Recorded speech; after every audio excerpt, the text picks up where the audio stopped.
Hello, I'm Michael Brown, and I am a member of the Townsend Energy Committee, and we're here to discuss community electricity aggregation, which is a new program that the town is considering entering and implementing. And I'm here with several experts to provide more details, hopefully inform people as to what it's all about. The Energy Committee discussed this at some of our meetings last year, and we ended up recommending that the town pursue this as an option. We saw several things that might be beneficial, and we'll be learning more about that. But it may provide a good, much better stability in pricing of electric service, the electric supply side of the service. And there's a possibility of saving money on rates, although that's not guaranteed. Of particular interest to us in the Energy Committee, there's a possibility of getting more of the supply of electricity from renewable energy sources, which goes kind of hand in hand with the efforts of the last few years of implementing many conservation projects, energy conservation projects under the Massachusetts Green Community Program, of which Townsend is a member. So I'll let the other folks here introduce themselves, and then we'll get into some of the details. Thank you, Mike.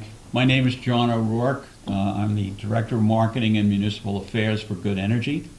Good Energy is a national company. We're active in every state that has community electricity aggregation. We are the leader in the country, nationally, in this product, and we are certainly a leader here in Massachusetts. We now have 65 clients in Massachusetts that we have active programs for, and those that are in development. Certainly, we have been active since 2014 in this market, and our track record for bringing results to municipalities has been very good. And now I'll turn it over to Terry.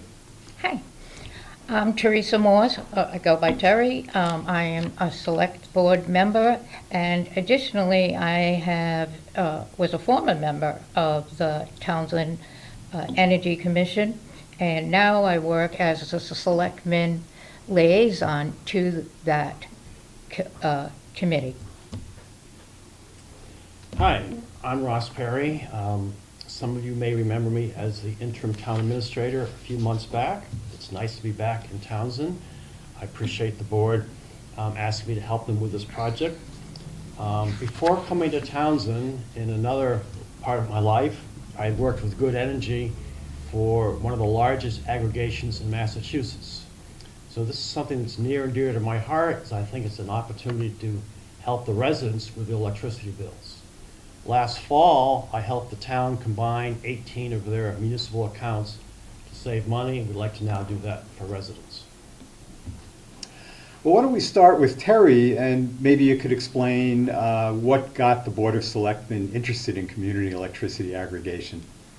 As Ross said, he introduced this to us from the work that he had done in previous times. So in the fall, we did look at taking the municipal accounts, all the local municipal accounts, and grouping them all together, and which we did. We obtained a rate, and we were able to lock it down for 36 months.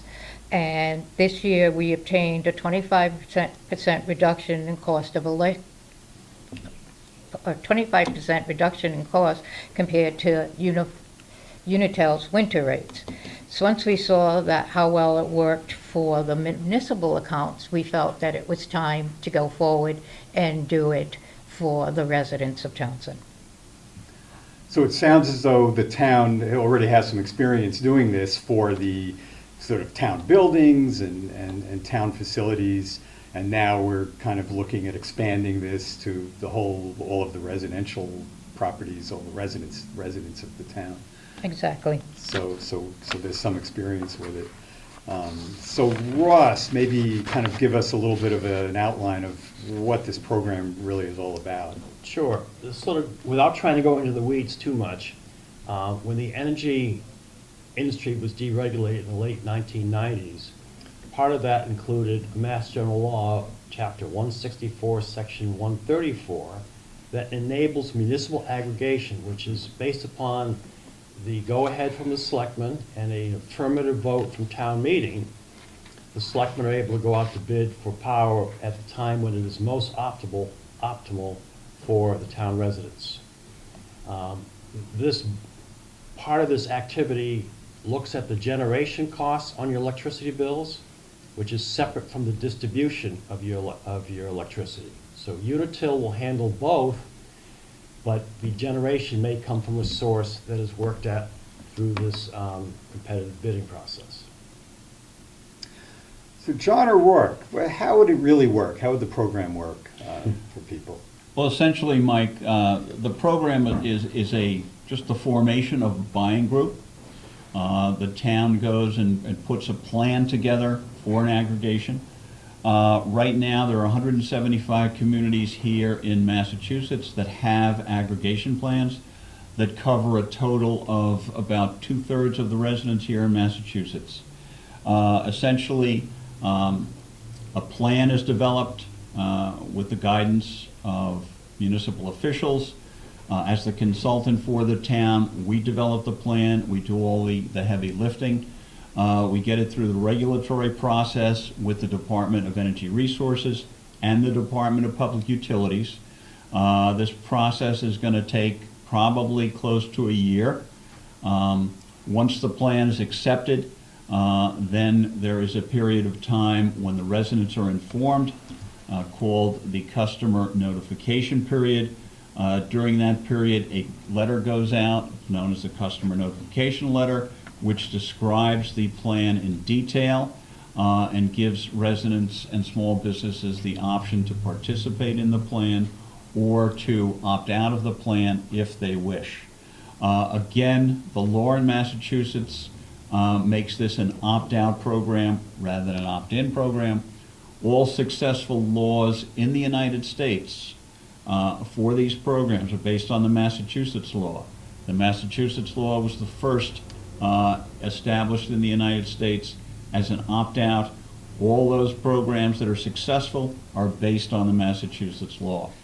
So essentially, during this customer notification period, everyone is that's on the basic service of Unitil is notified with a customer notification letter that they can participate or not. If someone is already with a third-party supplier, they are not notified. The Department of Public Utilities does not want anyone notified who has already chosen a third-party supplier. So essentially, all those on the basic service of Unitil, residents and small businesses are notified by the competitive supplier that wins the bid that they can participate or not. And essentially, it gives those residents and small businesses another competitive choice for their electricity. So it sounds as though once this process goes through, most people who live in the town will have the option of participating. There would be some exceptions, as you mentioned. For example, if you don't get your electricity through Unitil's basic service, but you have already signed up with a third party. But other than those exceptions, generally speaking, what would you really have to do to make sure you want to participate, assuming that you're interested? Well, essentially, Mike, since this is an opt-out program, those who want to participate, and again, the residents and small businesses, once they get a customer notification letter, there is a 30-day customer notification period. Within that period, if they want to participate, they don't have to do anything. They will be automatically enrolled in the program. If they do not want to participate, with the letter, the customer notification letter, there is an opt-out card and an opt-out envelope. All they need to do is to mail that card in if they don't want to participate. But essentially, we find that we usually get between 80 and 85% of the eligible customers participate in the program. So it sounds as though there's not really any significant effort on your part if you want to participate. You just kind of, assuming you don't want to opt out, and you really want to be in the program, you don't have to do anything. Is there any, do you have to sign a contract or anything like that? There's nothing that you sign. Essentially, again, the customer notification letter gives you all the details of the program. If you want to participate, you don't have to do anything. You'll be automatically enrolled. If you do not want to participate, you send in the opt-out card. Supposing you sign up for the program and sometime later, for whatever reason, you decide you're not interested anymore, can you kind of leave the program, withdraw? Is there any kind of penalty for that, or how does that work? If you're in the program and you want to get out of the program, all you need to do is contact the supplier. Normally that takes one billing period to get out of the program. There's no penalties or termination fees to do that. And how will residents actually know that they can now participate, that it's time to, that it's going to start? What's going to happen? Well, essentially, again, this is a regulatory process that takes about a year. It goes through the Department of Energy Resources and the Department of Public Utilities. As we get closer to the time when we expect the plan to be approved, then there is more outreach and education to residents to let them know that we're coming close to the time when there'll be a competitive bid. The plan will be approved, there'll be a competitive bid, and then you go into the customer notification period, which is a 30-day period, and essentially there's intense outreach at that point in time. Again, everybody on the basic service with Unitil will receive a customer notification letter, and it'll be details about the program and whether they want to participate or not. But there'll be plenty of information going out through all communication channels. There'll be press releases. There's an informational website.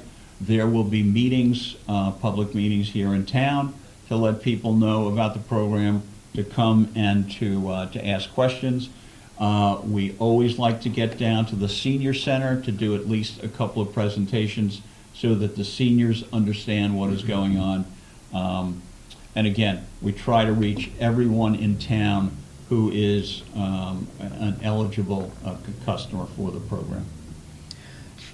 Now, most of us in Townsend get our electric bills from Unitil, and I suppose many people probably just look at the number at the bottom and write a check or pay the bill. But if you take the time to look at it, I guess there's several parts to it, and how will that be affected by this program? Will the bills look any different? Essentially, the relationship with Unitil does not change.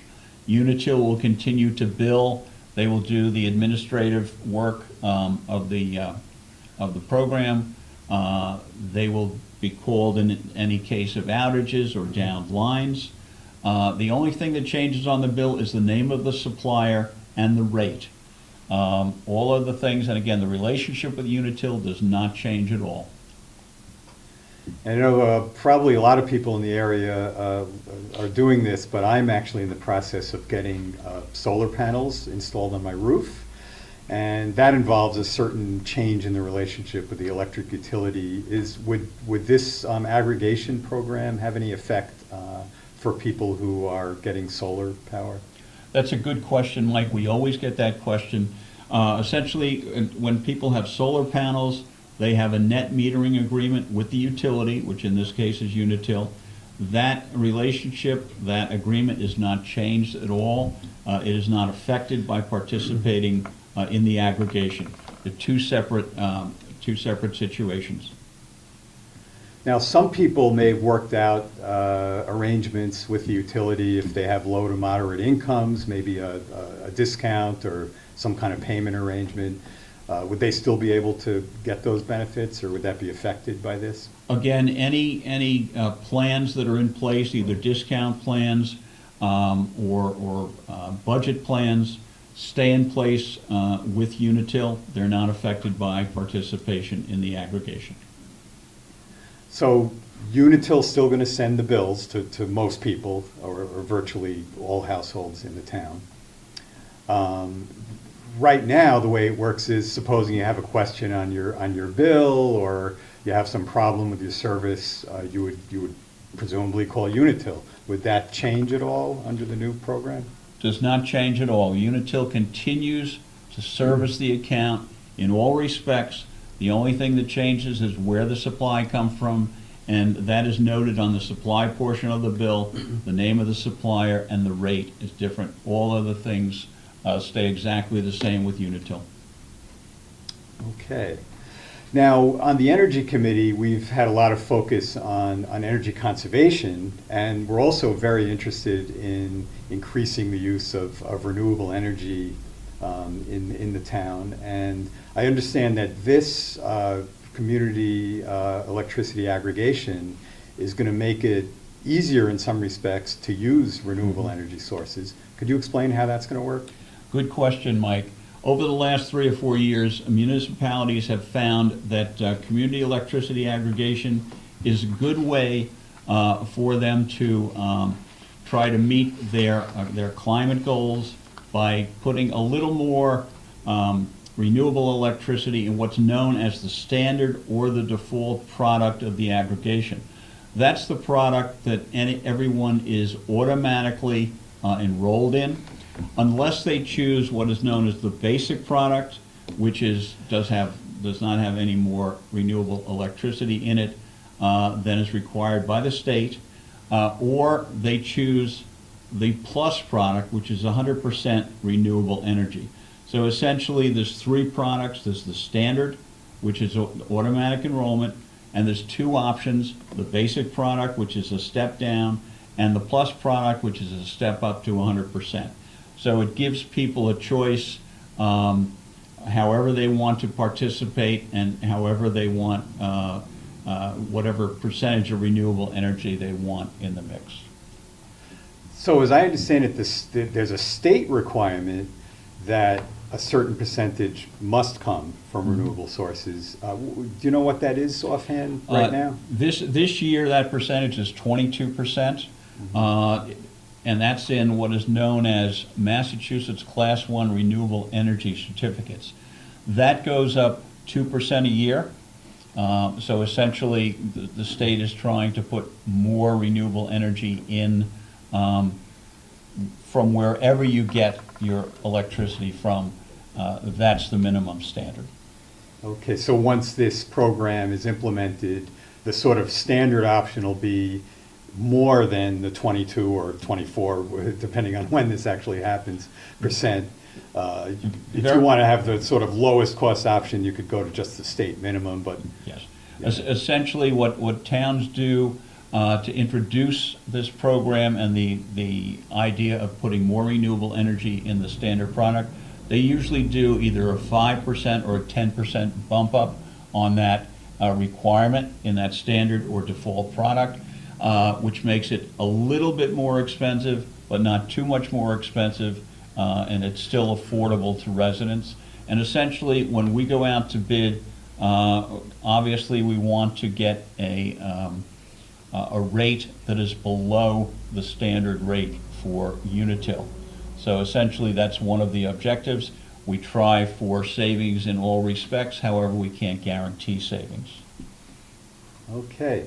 Well, Terry Morse, what is next? What's happening next? I think something's coming right up that Yes. people should pay attention So to. the next thing is we need an approval from the town, and that's done by town vote, which is the annual town meeting, which is coming up May 2nd.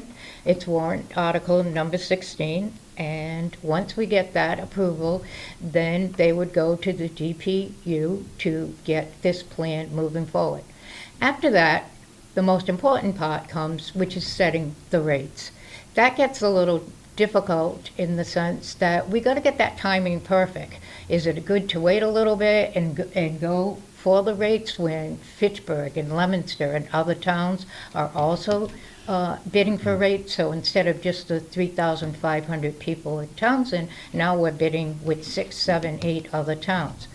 But we're going to wait, and that's the beauty of this plan, we're going to wait until everything is very favorable for us to go forward as a large group, get the rates. If the rates are good, we can set them for 2 years, 3 years, whatever seems to make the most sense, and then they're fixed. So going forward, once those rates are set, instead of every 6 months, you get a new bill and it's different rates on those bills, your rates will be set for a long period of time.